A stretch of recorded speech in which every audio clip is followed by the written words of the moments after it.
got to hide your love away. That's a good one, huh? I love You've Got to Hide Your Love Away for a number of reasons, as a learning piece, but also just it's really fun to play. It's a great song. And I want to go through the chords and how it's constructed, but it's a really great, I don't know if you've taken a lot of vocal coaching or vocal lessons, but something people will do to kind of get that bel canto, the thing going in your head, is to say, hey, like you're talking to a neighbor across the way, hey! It's a great warm-up to kind of find, hey, hey, hey, to kind of get your pipes warmed up. So this song is kind of a great gauge to be like, how's my big voice doing when I'm singing, hey, hey? It's made my favorite thing about this song, and sometimes when I'm nervous, I'll use it just to kind of make sure everything's in alignment before I take off. So anyway, song's great to play. The vibe of it, it's in the key of G. And the chords have this nice, it's got this 1, 2, 3, da, 5. It's in 3, da, da, and it's swinged.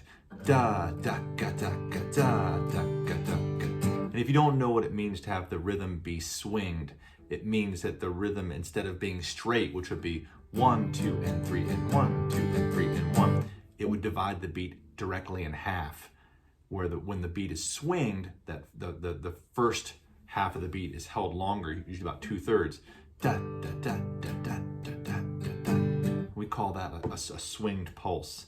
Da, da, ga, da, ga. So I love using that first just G major as a chance to get that groove on for a loose, nicely swinged little chord pattern in or strum in 3.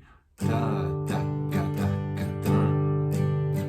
Your strum direction will be down, down, up, down, up, down, down. Now, we look at these chords for the verse, and what we see is, I love building out these chords this way. Is my G major, you'll see, I've got my pinky on the G on the 3rd fret of the first string, and my ring finger is going to be on the 3rd fret of the 2nd string.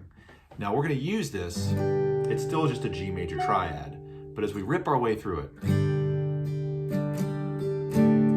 our second chord we're going to play is D sus4, but in this case we can just think of it as a D, because our pinky stays down in this G, making it a sus4. So you're building the D chord, right? The triad, but you're keeping your pinky down. So 2 pivot fingers. Now the next chord's really fun. We're going to an F. An F doesn't occur diatonically in the key of G. It's the flatted major 7th chord. But we hold this G down on the 3rd fret of the 1st string, and this F becomes an F add 9 because G is 9 away from F. Back to G, C, F add 9, C. So the main verse pattern is going to look something like so. G, D, F add 9, G, C, F add 9 to C. Now the second time through, you'll just end that progression on a D chord.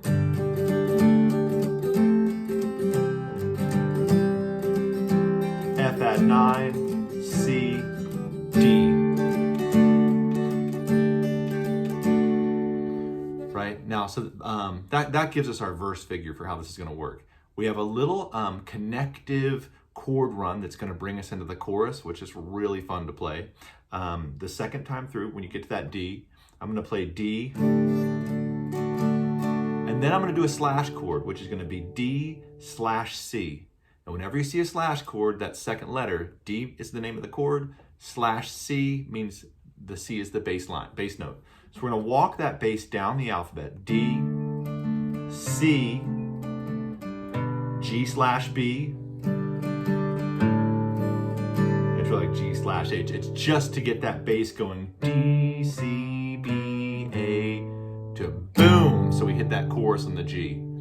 Right? So that it's just the alphabet going backwards down that scale. So I'll show you again. D with a C in the bass, adding your middle finger to the 3rd fret of the 5th string.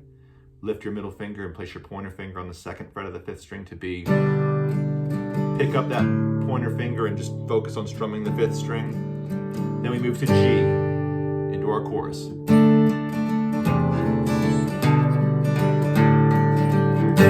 We really nail that one because we're about to have our big hey, right?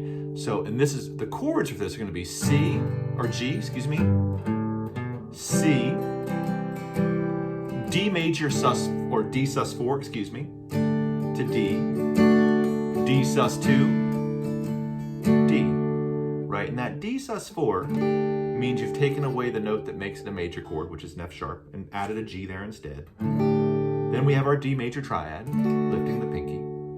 Then you pick your middle finger up, and that's adding the E, which is our D sus2, back to D. And then practice your big hey, because it's fun.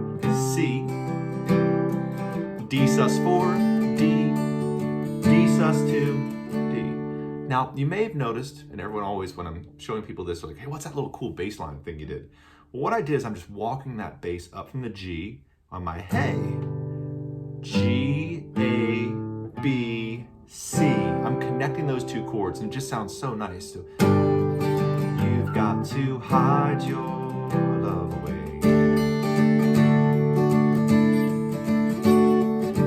Now, usually the strum pattern becomes important for that as well. Strum, down, up, down, down, down, down, C, right? G, A, B, C. And you don't have to be super clean on that.